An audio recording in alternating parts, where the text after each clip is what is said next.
அந்த வசனத்தை மறுபடியும் வாசிங்க. நான் மௌனமாகி ஊமையாயிருந்தேன், நலமானதையும் பேசாமல் அமர்ந்திருந்தேன். நீங்க சொல்லுங்க, இந்த நாக்குக்கு என்ன பேர் வைக்கலாம்? சொல்லுங்க.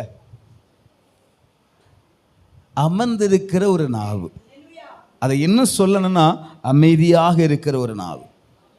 நமக்கு அநேக இடங்களை பேசக்கூடிய அதிகாரம் உண்டுங்க, ஆனா பேசக்கூடாது. பாருங்க, தாவீதுக்கு அந்த பிரச்சனைக்கு அளவே கிடையாது. கூட இருந்தவங்களே தூற்றுறாங்க. ராஜா வாழ்க என்று சொன்னவர்களை தூற்றுகிறார்கள். அவன் மூலமாக நன்மையை பெற்றவர்களே தூசுகிறார்கள். ஆனா ஒரு வார்த்தை என்ன செய்யல, அந்த மனிதர்களுக்கு விரோதமாக பேசவில்லை. அமர்ந்திருக்கிற ஒரு அனுபவம்.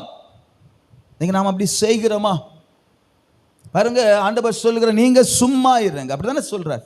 மோசேட்ட ஆண்டவர் என்ன சொன்னாரு? நீ சும்மா இருங்க, உங்களுக்காக நான் என்ன செய்வேன். நீங்க அமைதியா இருக்கணும். எப்ப நீ புஸ்தகத்தில் சொல்ல மௌனமாயிருங்கள், அமைதியாக இருக்கணும்.